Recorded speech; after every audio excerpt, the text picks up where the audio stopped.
Oke adik-adik, itu tadi kita sudah membahas mengenai materi kelarutan dan hasil kali kelarutan.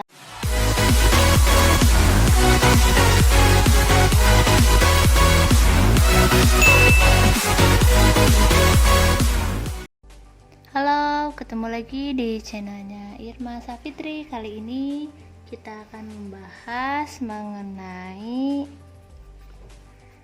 kelarutan dan hasil kali kelarutan,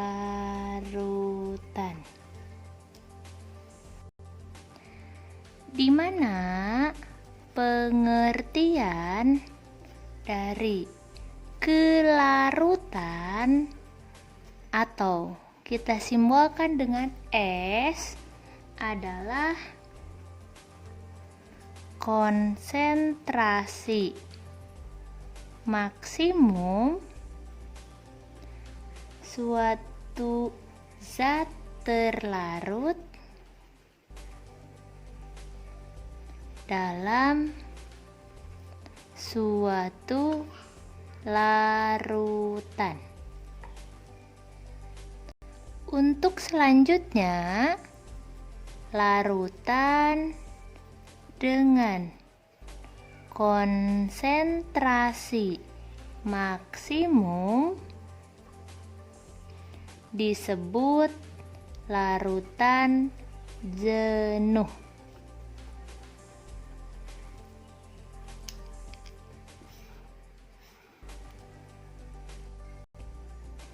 Pada larutan jenuh, nanti zat terlarut akan berada dalam kesetimbangan antara fase padat dan ion-ionnya.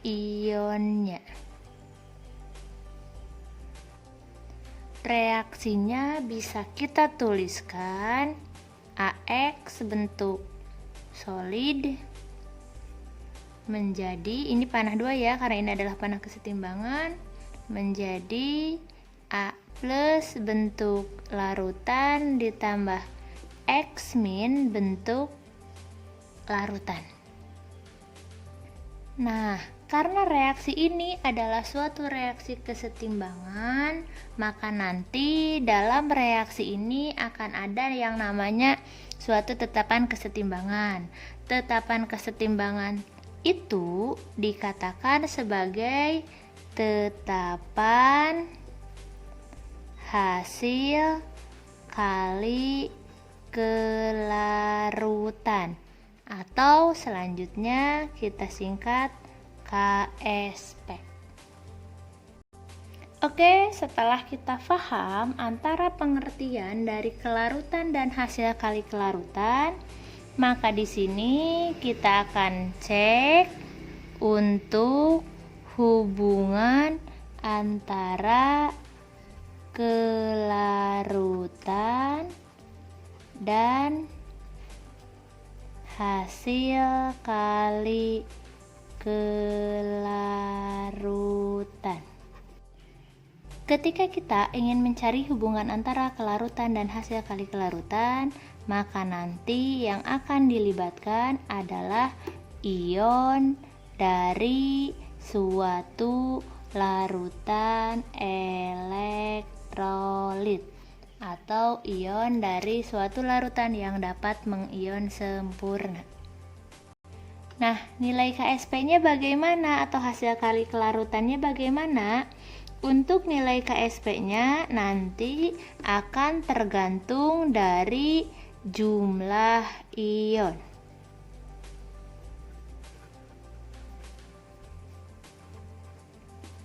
Nah, karena KSP tergantung dari jumlah ion, maka nanti jumlah ion yang berbeda akan menyebabkan rumus dari KSP-nya juga akan berbeda. Saya mulai dari yang pertama, yaitu untuk jumlah ion sama dengan 2. Dimana di sini saya punya contoh reaksi kesetimbangannya AX S menjadi A plus, maaf ini bolak-balik ya, dalam bentuk larutan ditambah X min dalam bentuk larutan juga.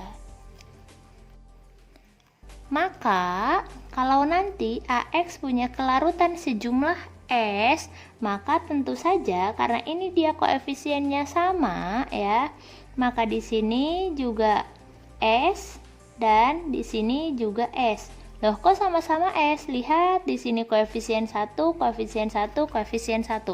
Maka ingat ke hukum perbandingan mol, jika jumlah koefisiennya sama, maka perbandingan jumlah molnya pun akan sama.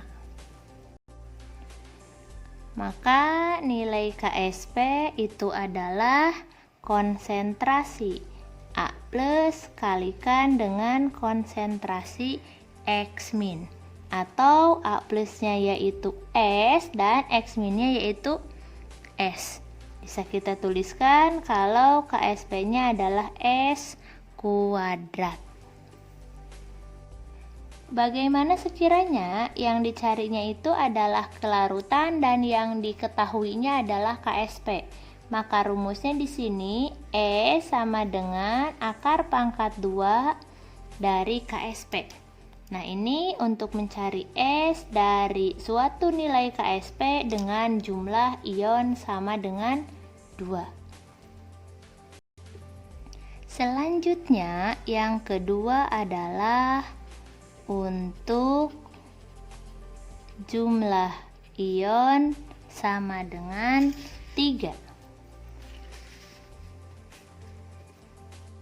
Oke, saya punya contoh reaksi. Di sini ada AX2 bentuk solid, kemudian dia mengion menjadi A2 plus Aki ditambah 2X min Aki.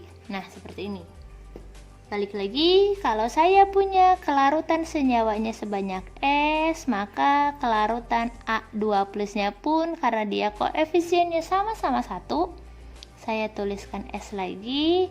Dan di sini karena dia punya koefisien sama dengan 2, maka saya tuliskan 2S atau 2 kali S.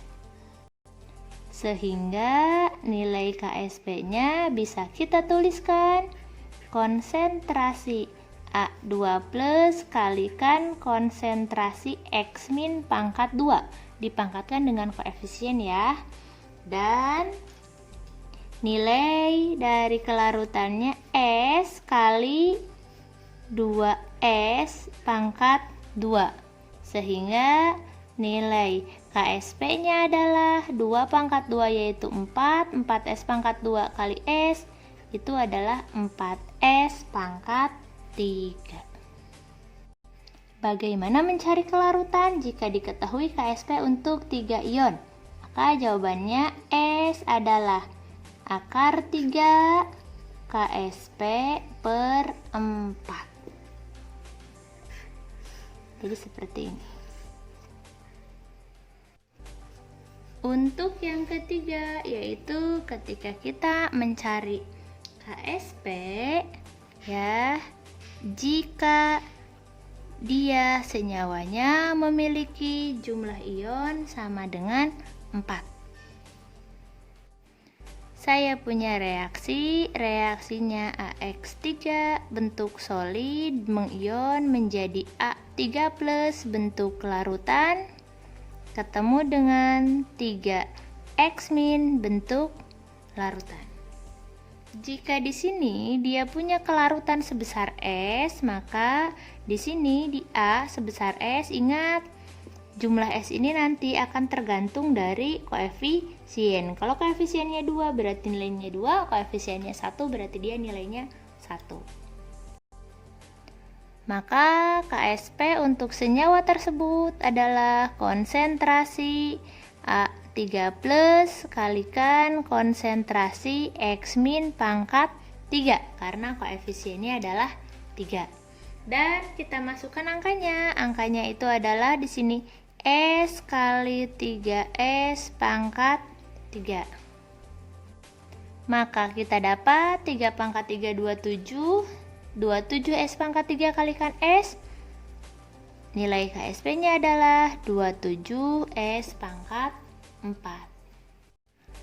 Bagaimana mencari kelarutan dari KSP yang diketahui untuk senyawa dengan jumlah ion sama dengan 4? Maka jawabannya E sama dengan akar 4 KSP per 27.